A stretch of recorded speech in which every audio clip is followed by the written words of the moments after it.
मैं पागल पिशाचनी के द्वारा साधनाओं की जानकारी ले रहा था। तभी ऋणी पिशाचनी हम लोगों के समक्ष आकर बोली, संक्रेता तुमको मेरे साथ चलना होगा, क्योंकि मैंने पृथ्वी पर से सभी पिशाचनियों को वापस बुला लिया है। तुम्हें उन सब के बीच चलकर राजमाता के सिंहासन दिलाने के लिए मदद मांगना होगा।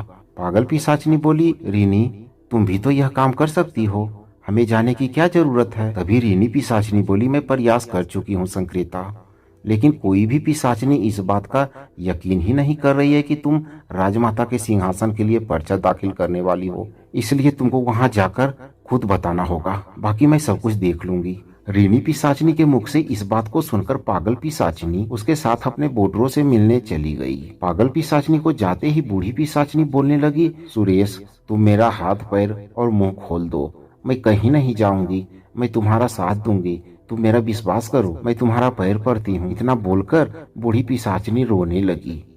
बूढ़ी पिशाचनी को रोते देख मुझे उस पर दया आने लगा और मैं बोला, तुम पर कैसे विश्वास कर सकता हूँ। तभी बूढ़ी पिशाचनी गुस्से में बोलने लगी, तुम मेरे ऊपर विश्वास नहीं कर सकते हो और उस पागल पिशाचनी के बातों पर विश्वास करके उससे ज्ञान प्राप्त कर रहे हो। जरा उस पागल पिशाचनी से एक बार अपनी इतिहास बताने को बोलो, तुम्हें उस पर से सारा विश्वास खत्म हो जाएगा। मैं बूढ़ी पिशाचनी से बोला, अगर तुम्हें पता है उसके बारे में तो तुम ही बता दो। बूढ़ी पिशाचनी बोली, तो सुनो उस पागल पिशाचनी के कारनामे। आज से 1 साल पहले की बात है। दंत्रिका देवी के आदेश को पाकर संक्रेता पृथ्वी पर भ्रमण करने गई थी। घने जंगल में बसा एक गांव का नाम कनौजिया था। वहां डॉक्टर का कोई अता पता नहीं और ना ही कोई ज्ञान का। वहां का ज्ञान सारा का सारा अज्ञानी तांत्रिकों के पास था।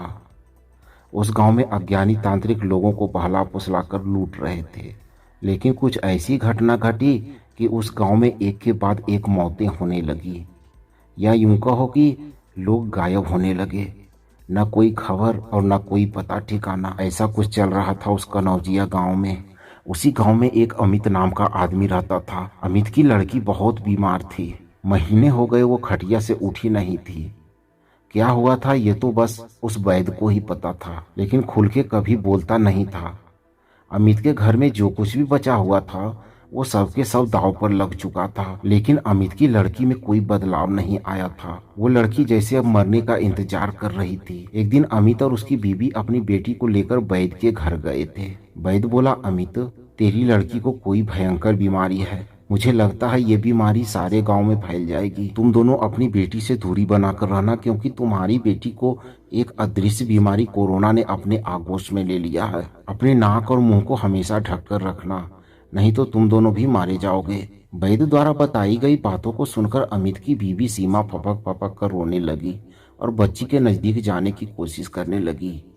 इतने में अमित सीमा को पकड़कर बच्ची के पास से जाने से रोकते हुए वो भी रोने लगा। वो दोनों बहुत दुखी थे।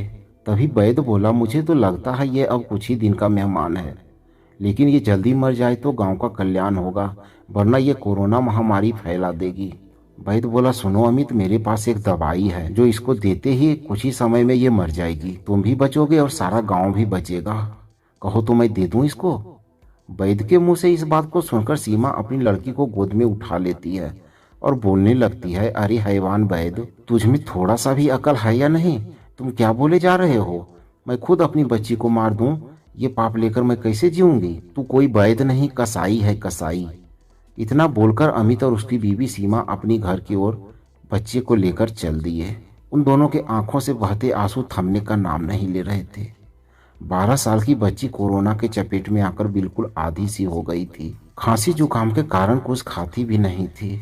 अमित और सीमा अपनी बच्ची को लेकर घर की तरफ चले जा रहे थे। रास्ते के बीच में घना जंगल पड़ता था। उसी रास्ते से निकलते हुए वो दोनों शाम होने तक घर पहुंचने वाले थे। सूरज अब डूब चुका था। अचानक अमित के कान में कोई फूंक मार के चला गया। ऐसा होते ही अमित थोड़ी देर के लिए रुका और रुककर वह महसूस करने लगा और फिर बोला कि ये कुछ नहीं है, सोच के आगे बढ़ा। अंधेरा हो चुका था। ऊपर आसमान की तरफ देखकर रास्ता खोज रहे थे। तभी एक अजीब सी आवाज आई, लेकिन उस आवाज को सिर्फ अमित ही सुन सका। अपनी बच्ची को ठीक करना है। वो आवाज बहुत ही डरावनी सी थी, मानो कितने सारे कौवे एक साथ चिल्ला रहे हो। अगर तुम अपनी बच्ची को ठीक कराना चाहते हो तो कल रात को सामने के टीले के पास आ जाना। इतना बोलकर वो आवाज अचानक से गायब हो गई। अमित ने अपनी बीवी से पूछा कि तुमने कुछ सुना? उसकी बीवी बोली, नहीं, मैं कुछ नहीं सुना। घर पहुंचकर अमित उसी आवाज के बारे में सोच रहा था। क्या ये सच था या मेरा कोई वहम था? लेकिन अगर ये सच हुआ तो यही सोचते हुए अमित को रात भर नींद नहीं आई। सुबह हुई, लेकिन अमित को तो रात का इंतजार था। वो यहाँ वहाँ घूम रहा था, उसके मुंह से शाम का निवाला भी नहीं उतर रहा था। अमित को अपनी लड़की की तबीयत ठीक करनी थी। वो थैला उठाकर जंगल की तरफ जाने लगा।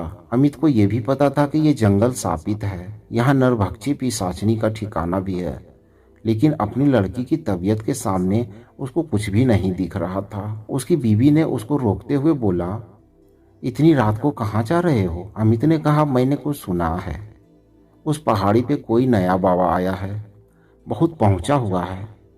उससे मिलकर आता हूँ, शायद कुछ फायदा हो। और वो सीधे अंधेरे के तरफ चलते हुए जंगल में कहीं गुम हो गया। वो सीधा कल वाली जगह तलाशने लगा। अमित उस टीले पर पहुंचकर आवाज लगाने लगा, मैं आ गया हूँ, मेरी लड़की को ठीक करने का कोई उपाय बताओ। तभी एक अदृश्य आवाज उसे सुनाई दिया, मुझे पता था तू आएगा। वही भयंकर आवाज बहुत ही ज्यादा जोर से सुनाई दे रही थी। इतना बोलकर वो सामने प्रकट हो गई। वो भयंकर रूप में जमीन के ऊपर उड़ रही थी। उसको आते ही सड़े मांस की गंध आने लगी थी। उसका डरावना काला रूप देखकर अमित को पसीने छूटने लगा, हाथ पांव कांपने लगे, क्योंकि वो यही पागल पिशाचिनी संक्रेता थी। अमित के सामने पागल पिशाचिनी प्रकट होकर बोलने लगी, तू डर मत, मैं तेरी लड़की को ठीक कर दूंगी, लेकिन मेरा एक काम है, वो तुझे करना होगा। अगर तुमको मंजूर है तो ही मैं तुमको आगे बोलूंगी। पागल पिशाचिनी की ये बात सुनकर अमित बोल पड़ा, अगर मेरी बच्ची ठीक ठाक हो जाए तो मैं सब कुछ करने को तैयार हूँ। पागल पिशाचिनी आगे कहती है, कल यहाँ एक बकरे की बलि देनी होगी तुझे। तू उसको मारेगा और यहाँ जमीन में गाड़ के चला जाएगा। इतना तुझे करते ही तेरी बच्ची ठीक हो जाएगी। अमित बोला, बस इतनी सी बात है? इतना सुनकर अमित वहां से भागता हुआ घर पहुंचता है और दूसरी रात को सबको सो जाने के बाद एक बकरा अपने कंधे पर लादकर जंगल में चला जाता है। वहां जाकर उस बकरे की बलि देकर गड्ढे में दफन करके अपना घर वापस आ जाता है। जब अमित अपना घर पहुंचता है तो अपनी लड़की को बैठकर खाना खाते देख चौंक जाता है। उसको अपनी आंखों पर यकीन ही नहीं होता है कि उसकी लड़की उठकर खाना खा रही होती है। वो ऐसा देखकर खुशी से झूम उठता है और वो भी अपनी बेटी के साथ बैठकर खाना खाता है। और सुबह फिर से अमित उस जंगल में जाकर पागल पिशाचिनी का शुक्रिया करने का सोचता है। वहां पहुंचते ही ये पागल पिशाचिनी एकदम से प्रकट होती है और बोलती है, आ गया तुम? मैंने अपना काम कर दिया, लेकिन अगली अमावस्या को मुझे एक बलि और चाहिए इसी जगह पर, लेकिन इस बार इंसान की बलि चाहिए मुझे। पागल पिशाचिनी के इस फरमाइश को सुनकर अमित डर जाता है और हकलाते हुए कहता है, मैं इंसान को नहीं मार सकता, मुझे माफ कर दो। तभी पागल पिशाचिनी बोलती है, सुनो अमित, तेरी लड़की आज मेरी वजह से जिंदा हुई है, और अगर तू मुझे किसी इंसान की बलि नहीं लाकर देता है तो मैं तुमको भी मार दूंगी। बलि तो तुझे देनी ही होगी, सोच ले। इतना बोलकर पागल पिशाचिनी चिल्लाते हुए वहां से गायब हो गई। अमित अपने घर आकर सोच में पड़ जाता है। अपनी बच्ची को चलते फिरते देखकर वो सारे गम भूल भी जाता है। इधर कोविड धीरे धीरे पूरा गांव को अपने आगोश में लेते हुए आगे बढ़ता जा रहा था। देखते देखते अमावस्या की रात आ गई। नर बलि देना कोई बच्चों का खेल नहीं है, इस बात को अमित बखूबी जानता था। किसी को गांव में खबर न हो, इसलिए गांव में आए एक भिखारी को खाने का लालच देकर अमित उस भिखारी को अपने साथ लेकर जंगल में जाता है और कुल्हाड़ी से एक ही बार में उस भिखारी को मौत के हवाले कर देता है और उसी जगह पर गड्ढा करके उस भिखारी को गाड़ देता है। अमित की ये सब हरकतें उसकी बीवी से छुपी नहीं थी, वो सब जान चुकी थी, लेकिन कुछ बोली नहीं। उसकी लड़की ठीक हो गई थी, उसकी खुशी का ठिकाना ही नहीं था। धीरे धीरे कोरोना के कारण गांव के लोग एक एक करके मरते जा रहे थे। गांव में इस बात को लेकर चर्चा का विषय बना हुआ था कि बीमारी की शुरुआत अमित की बेटी से हुई थी, लेकिन वो पूरी तरह से स्वस्थ हो गई और गांव के लोग एक एक करके मरते जा रहे हैं। आखिर अमित ने अपनी बेटी को कहां से इलाज कराया है जो उसकी बेटी को कुछ भी नहीं हुआ। लेकिन अमित इस बात से अनभिज्ञ था कि गांव के लोगों में उसके प्रति कुछ चर्चे चल रहे थे। इधर दिन प्रतिदिन अमित बदल रहा था। एक सीधा साधा इंसान हर अमावस्या को इंसानों को मारकर पागल पिशाचिनी को बलि भेंट किए जा रहा था। गांव के लोगों को उस पर शक न हो, इसलिए दूसरे गांव के लोगों को धीरे धीरे करके गायब करता जा रहा था। आसपास के सभी गांव में लोगों के गायब होने का सिलसिला चालू हो गया था। अमित ऐसे लोगों को मारता था जो समाज के लिए खतरा थे या जो लोग दूसरे को परेशान करते थे। इस वजह से लोग भी जरा शांति में थे कि दुष्ट लोग मर रहे हैं, और इधर अमित ये सोचकर खुश हो रहा था कि मैं समाज की मदद कर रहा हूँ। अमित इसी खुशी में जी रहा था और लोगों को एक एक करके मारता जा रहा था। एक दिन अमित किसी व्यक्ति की बलि देने के लिए मनुष्य को ढूंढता रहा, लेकिन अमित के जाल में फंसने के लिए कोई भी नहीं मिला। बहुत ढूंढने पर उसके पड़ोस में रहने वाली एक बुढ़िया, जो कोविड के वजह से मरने वाली थी, और उसका परिवार कोरोना के कारण घर से बाहर सोने के लिए जगह दे रखा था। पागल पिशाचनी के लिए बलि का जुगाड़ करने अमित उस गली से गुजर रहा था। तभी उसे बुढ़िया के खांसने की आवाज सुनाई दी। अमित किसी प्रकार उस बुढ़िया को मध्य रात्रि में उठाकर उस जंगल में मारकर गाड़ने पहुंच गया।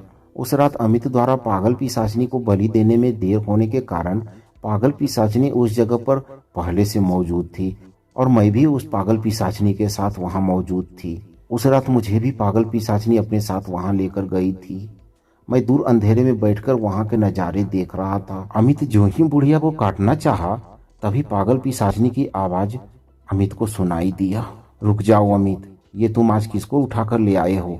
ये तो बूढ़ी है, छोड़ दो इसको, मत मारो इसको। बिना मारे ही इसकी बलि आज लूंगी। देखती हूँ बूढ़े लोगों का रक्त पीने में कैसा लगता है। तुम अब जा सकते हो। पागल पिशाचिनी की बातों को सुनकर अमित वहां से चल पड़ा। अमित को जाते ही पागल पिशाचिनी ने उस बूढ़ी महिला के गर्दन में अपने दांतों को गड़ा दिया। इसके बाद जो हुआ उसको सुनकर तुम्हारा होश उड़ जाएगा सुरेश। जैसे ही पागल पिशाचिनी उस बूढ़ी महिला के गर्दन को दांतों से काटा, वैसे ही पागल पिशाचिनी को किसी अदृश्य शक्ति ने उठाकर दूर फेंक दिया। पागल पिशाचिनी को जोर से फेंकने की वजह से उसे काफी चोटें आई और मूर्छित होकर जमीन पर पड़ी हुई थी। कुछ देर बाद होश आने पर पागल पिशाचिनी के सामने वो बुढ़िया रौद्र रूप में खड़ी थी। तभी पागल पिशाचिनी गुस्से में आकर बुढ़िया पर फिर हमला करना चाहिए। बुढ़िया फिर उसे उठाकर जोर से पटकते हुए बोलने लगी, तो तू है जो मेरे शिकार को एक एक करके रोज पानी पूरी की तरह निगलती जा रही थी। तुमने मेरे भोजन को खाने की जरूरत कैसे की? मैं बहुत दिनों से तुमको ढूंढ रही थी। उन दोनों में भीषण युद्ध चला था सुरेश। उस युद्ध में पागल पिशाचिनी चारों खाने चित्त हो गई थी। तभी बुढ़िया बोली, तेरे कारण मैं बहुत दिनों से भूखी हूँ, अब मैं तुमको ही खा जाऊंगी। इतना बोलकर बुढ़िया अपनी एक हाथ से पागल पिशाचिनी के गर्दन को पकड़कर छोड़ दिया। ऐसा करते ही पागल पिशाचिनी जोर जोर से खांसने लगी। उसके दम घुटने लगे। इस प्रताड़ना को झेलते हुए पागल पिशाचिनी बुढ़िया के पैरों में गिरकर माफी मांगने लगी और बोलने लगी, मेरी गलती को आप क्षमा करें। लगता है मुझसे अनजाने में बहुत बड़ी गलती हुई है। मैं आपके बारे में नहीं जानती कि आप कौन हो। आज के बाद ऐसी गलती कभी नहीं होगी। अब जैसा कहोगी वैसा ही करूंगी। अब मुझे बख्श दीजिए। पागल पिशाचिनी के गिड़गिड़ाहट को सुनकर बुढ़िया बोली, ठीक है, कान खोलकर सुनो तुम मेरी बात। आज के बाद तुम पिशाचनियां इन मनुष्यों की बलि नहीं लोगी, और जाकर इस बात से अपनी राजमाता और पिशाचनी लोग के सभी सदस्यों को भी अवगत करा देना कि तुम लोग अब कोई दूसरा उपाय ढूंढो और ये मनुष्यों की बलि लेने की प्रथा को जल्दी खत्म करे, नहीं तो तुम लोगों का भी अंजाम बहुत भयानक होगा। मैं दूर बैठकर इन नजारों को देखकर हैरान थी कि अब इस पृथ्वी पर ये कौन सी नई शक्ति आ गई है जो पूरा पिशाचनी लोग को धूल चटाने की बातें किए जा रही है। इतने में पागल पिशाचिनी बोली, लेकिन आप हो कौन और कहां से आई हो? आपकी आवाज सुनकर लिंग के बारे में भी पता नहीं चल रहा है कि आप स्त्री हो या पुरुष। बुढ़िया बोली, मैं चाइना की कोविड शक्ति कोरोना हूँ। पूरा ब्रह्मांड को मैं अपने कब्जे में ले चुकी हूँ। मैं इतनी शक्तिशाली हूँ कि इस ब्रह्मांड में कोई भी माई का लाल मुझसे हाथ नहीं मिला सकता। जाओ, आज मैं तुम्हारी जान को इसलिए बख्श देता हूँ ताकि तुम मेरी प्रचार प्रसार कर सको। इतना बोलकर बुढ़िया धीरे धीरे खांसते हुए अपनी गांव के तरफ चल पड़ी। बुढ़िया के चले जाने के बाद हम दोनों वापस पिशाचिनी लोग के लिए प्रस्थान कर दिए। और तुम एक बात पर ध्यान देना सुरेश, पागल पिशाचिनी से 2 गज की दूरी हमेशा बनाए रखना, क्योंकि कोरोना कभी भी उसके ऊपर हावी हो सकती है।